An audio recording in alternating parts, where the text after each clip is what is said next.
Hello everyone, आज हम देखने वाले हैं और एक इंग्लिश स्टोरी। तो इसमें हम देखने वाले हैं एक एक वर्ड का मीनिंग, सेंटेंस कैसे फ्रेम करना है, आप कैसे इंग्लिश अगर बोलना चाहते हो तो जो जो उसके बेसिक स्टेप्स हैं तो वो कैसे आपको यहाँ पे कवर करवा सकूँ, ये सारी चीज़ें मैं आपको बताती हूँ। देखिए, आपको हार्ड वर्ड चाहिए होता है, सेंटेंस अगर हार्ड वर्ड आ रहे हैं, हमको वर्ड्स आते हैं बट हमको उसे फ्रेम नहीं करने आ रहा है तो वो तरीका आपको इसमें मिल जाएगा। ध्यान से बस आपको सुनना होता है और प्रॉपर रीडिंग बहुत ज़रूरी है, यानी प्रॉपर प्रोनाउंसिएशन हर एक वर्ड का हमें करेक्टली आना चाहिए। तो वो चीज़ यहाँ पे मैं आपको पढ़ती जाऊँगी, आपको बस ध्यान से सुनते जाना है। यहाँ पे जो ग्रामर रहेगा वो भी मैं आपको एक्सप्लेन करती जाऊँगी। वीडियो पहली चीज़ तो आपको मैक्सिमम रेजोल्यूशन पे देखना है ताकि वीडियो क्लियर दिखे, नहीं तो आप बोलोगे कि वीडियो ब्लर दिख रहा है। इतने पे आपको वीडियो देखना है। ओके, तो चलिए देखते हैं एक एक करके ट्रांसलेशन देखेंगे। एक्चुअली मैं बताऊं आपको, आप एक दो हफ्ते देख के देखिए ये सारे वीडियोस इस तरीके के जो जो मैंने प्रोवाइड किए हुए हैं आपको, तो आपको खुद समझ में आएगा एक हफ्ते में कि कितना ज़्यादा इम्प्रूवमेंट हुआ है आपके इंग्लिश में, कितना ज़्यादा कुछ आपने समझा है। उसके बाद आप देखोगे कई सारे वीडियोस मैंने अपलोड किए हुए हैं बिना एक एक वर्ड के लिखे, वैसे एक्सप्लेन किए, फिर वो वाले देखिए। फिर कई सारे मैंने ऐसे वीडियोस बनाए हैं कि जो आप सिचुएशन में बोल सके, अलग अलग कंडीशन में, जैसे मार्केट में है, स्कूल में है, कॉलेज में है, अपने पेरेंट्स के साथ, या पेरेंट्स अपने बच्चों के साथ, टीचर्स के साथ, या टीचर स्टूडेंट के साथ कैसे बात करें, फ्लाइट में है, ट्रेन में है, प्लेटफॉर्म पे हैं तो कैसे बातें करनी है। हर एक कंडीशनल वीडियोस वहाँ पे आपको मिल जाएगी। और अगर आपको कोई वीडियो चाहिए, आप कोई सजेशन देना चाहते हैं तो कमेंट में बताइए। सो चलिए ज़्यादा टाइम वेस्ट ना करते स्टार्ट करते हैं। The fox and the stork, यानी फॉक्स एंड स्टॉक। स्टॉक का मतलब होता है सारस। देखिए, क्रेन का मतलब भी सारस होता है, आपने कई बार पढ़ा होगा, ठीक है। तो यहाँ पे देखिए कई सारे कठिन शब्द के मीनिंग दिए गए हैं, जैसे एक एक करके मैं आपको बताते जाऊँगी और आपको क्या करना है, सबको नोट डाउन करते जाना है। ओके,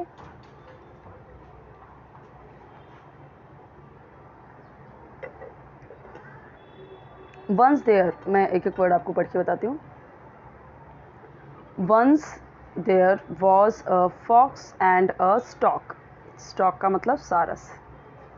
यहाँ पे मैं लिखना भूल गई, या फिर लिखा नहीं होगा क्योंकि यहाँ पे लिखा है इसलिए, शायद यहाँ पे लिखा हुआ है। एक बार, वंस यानी एक बार, वंस देयर वॉज अ था, अ फॉक्स एक लोमड़ी, एंड अ स्टॉक और एक सारस। एक बार एक फॉक्स और एक स्टॉक था, थे या था। एक चीज़ ध्यान रखना है, जब मैं बता दिया मैंने एक बार स्टॉक का मतलब, फॉक्स का मतलब, तो फिर मैं उसको उसी इंग्लिश में ही बोलूँगी, आपको समझ जाना है उसका मतलब, इसलिए याद करते जाइए। ये बहुत सही तरीका होता है English, day to day life में आप यूज़ करते जाओगे इंग्लिश में ही, तो आपको धीरे धीरे वो हैबिट होती जाएगी इंग्लिश बोलने की। थोड़ा थोड़ा करके अपने लैंग्वेज में लाइए उसे। The fox was selfish but he decided to invite the stork for dinner. Fox was था, सेल्फिश बहुत ज़्यादा स्वार्थी था, बहुत ज़्यादा नहीं बोला गया है, जस्ट बोला गया है fox was selfish.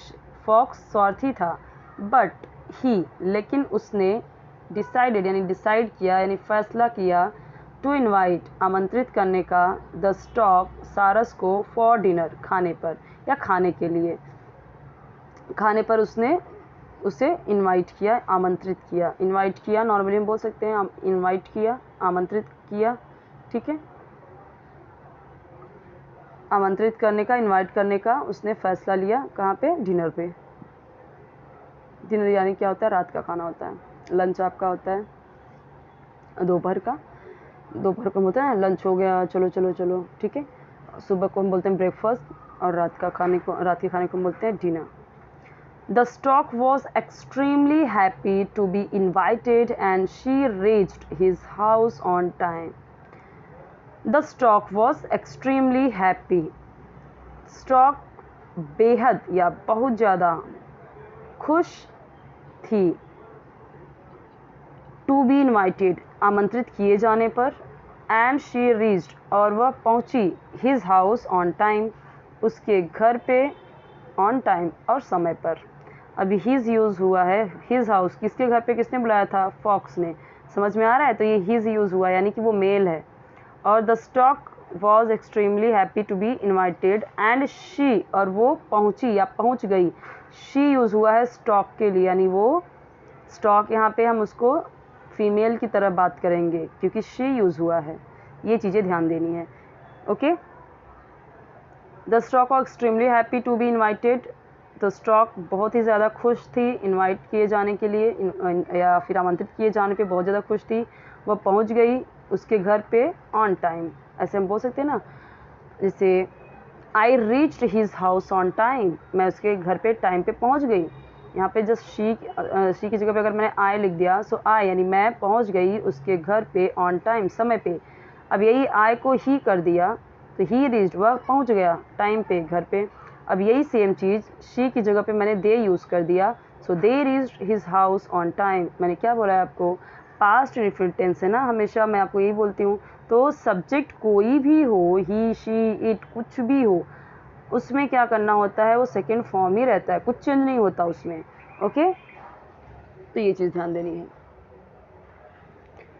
The fox open, अब ये फॉक्स की जगह पे कुछ भी हम सब्जेक्ट लिख सकते हैं, तभी भी वही सेम मीनिंग निकलेगा। फॉक्स ओपन, उसने दरवाज़ा खोला, ओपन द डोर, डोर को खोला, एंड इन्वाइटेड, उसे बुलाया, हर यानी उसे, इन यानी अंदर, हर किसको लिए बोला गया है, ये स्टॉक के लिए, कि वो लेडीज़ है तो उसके लिए ही शी शी हर ही यूज़ करेंगे ना। ओके, फॉक्स ने, अब फॉक्स की जगह पे मैं आई भी यूज़ कर सकती हूँ। आई ओपन द डोर, जैसे आपको बोलना हो ना, शी ओपन द डोर, उसने दरवाज़ा खोला, ही ओपन द डोर, उसने दरवाज़ा खोला, they open the door, I open the door, ऐसे ही करके आपको तो प्रैक्टिस करनी है ना। So fox open the door and invited her, उसे बुलाया। अब इन्वाइटेड हर जगह आमंत्रित थोड़ी बोलेंगे, इन्वाइट तो कर दिया ना उसको, तो इन्वाइटेड यानी बुलाया, हर उसे, इन यानी अंदर, उसने दरवाज़ा खोला और उसे अंदर बुलाया। दे सैट, वे बैठे, ठीक है, दे सैट, वे बैठे। अब दे यूज़ हुआ है क्यों, क्योंकि वो दो लोग हैं इसलिए। अगर सिर्फ ये स्टॉक होती तो शी करते, शी सैट, वो बैठी। वो फॉक्स होता तो ही सैट, वह बैठा।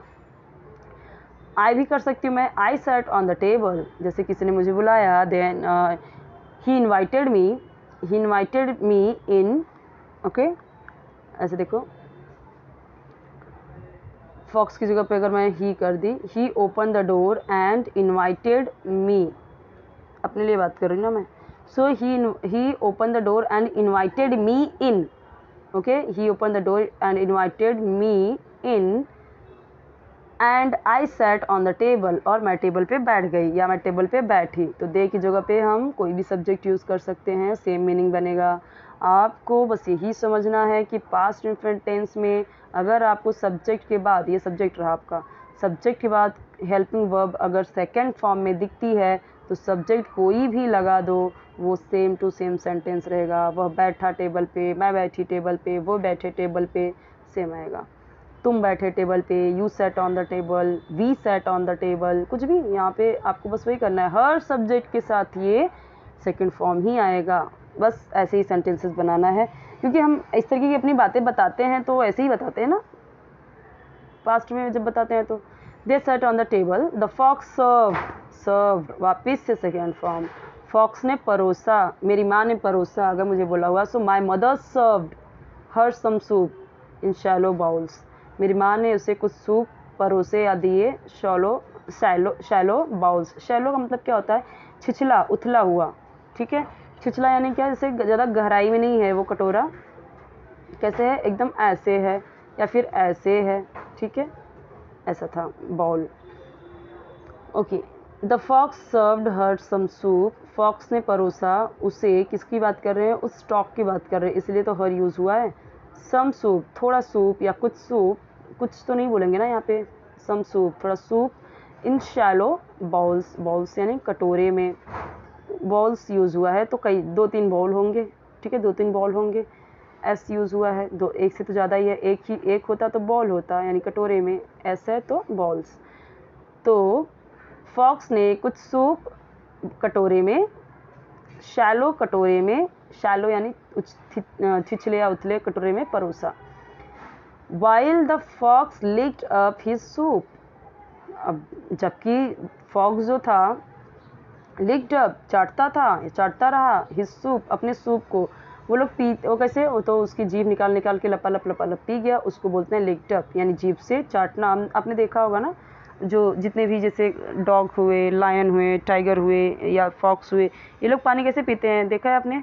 ऐसे जीभ निकाल के ऐसे पानी को पीते हैं, ऐसे पानी को अंदर नहीं लेते, ऐसे अंदर उसको सीप नहीं करते, बल्कि कैसे करते हैं, जीभ निकाल निकाल के पीते हैं। तो इसलिए बोला गया लिक्ड अप, यानी जीभ से चाटना। तो अपने सूप को, हिज सूप, उसने अपने सूप को जीभ से चाट के पिया, खाया। The stork couldn't drink it because she has a long beak and the ball was too shallow. The stork यानी सारस couldn't नहीं पी सका। The stork couldn't यानी नहीं, not है ना यहाँ पे कॉन्ट्रैक्शन, could not से couldn't हो गया साथ में, could not drink नहीं पी सका या नहीं पी सकता था। ओके, कुड यानी सका सकी में यूज़ होता है, सकता था सकती थे, और नॉट आ गया तो नहीं, नहीं पी सका या नहीं पी सकता था। इट यानी इसे, बिकॉज क्योंकि, शी हैज़ उसके पास एक लॉन्ग बिक है, या अपनी, बिकॉज शी हैज़ लॉन्ग बिक, उसकी लंबी चोंच है। एंड द बॉल लेकिन कटोरा वॉज टू शैलो, बहुत ज़्यादा शैलो था, छिछला हुआ था। द नेक्स्ट डे अगले दिन, the stork invited the fox over for dinner, अगले दिन स्टॉक ने इन्वाइट किया फॉक्स को। ओके, द नेक्स्ट डे अगले दिन स्टॉक ने इन्वाइट किया फॉक्स को ओवर फॉर डिनर, डिनर के लिए उसने इन्वाइट किया। अभी किसने इन्वाइट किया? स्टॉक ने। किसको? फॉक्स को ओवर फॉर डिनर, डिनर खाने पे उसने बुलाया।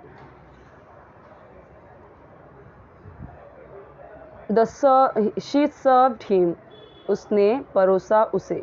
शी यूज़ हुआ है स्टॉक के लिए क्योंकि वो फीमेल है, सर्व यानी परोसा, हिम यानी उसे, किसे? उस फॉक्स को। सूप एज वेल यानी ठीक से ठीक ठाक उसने उसे क्या परोसा? सो शी सर्व्ड हिम सूप, उसने उसे सूप परोसा, but in 2 narrow vases. Okay, तो ये क्या होता है?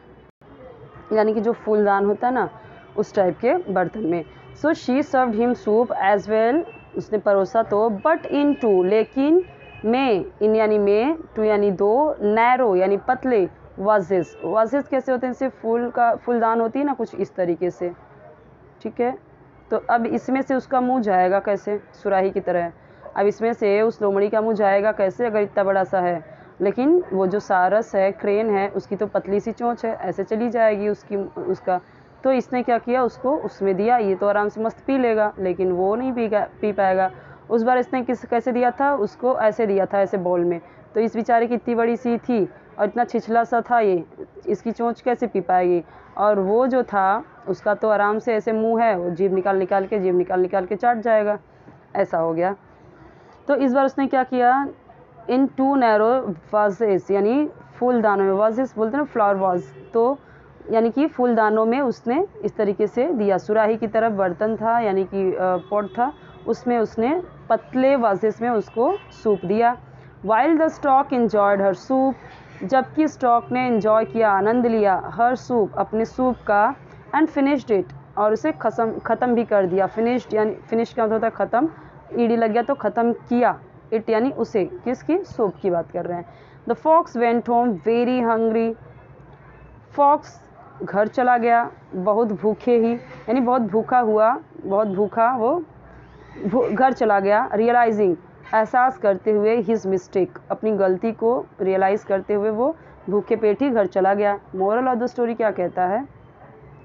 डोंट बी सेल्फिश, सेल्फिश मत बनो, because it will come back, क्योंकि इट विल कम बैक, ये वापस आएगा, टू यू, तुम्हारे पास, एट सम पॉइंट, किसी न किसी पॉइंट पे, किसी न किसी समय पे ये तुम्हारे पास लौट के आएगा। तो कहने का मतलब यही है। अक्सर हम ये चीज़ें बोलते हैं, don't be selfish, don't be naughty, don't be over smart, ठीक है, ऐसे बोलते हैं ना, डोंट बी ओवर कॉन्फिडेंट, ज़्यादा ओवर कॉन्फिडेंट मत बनो।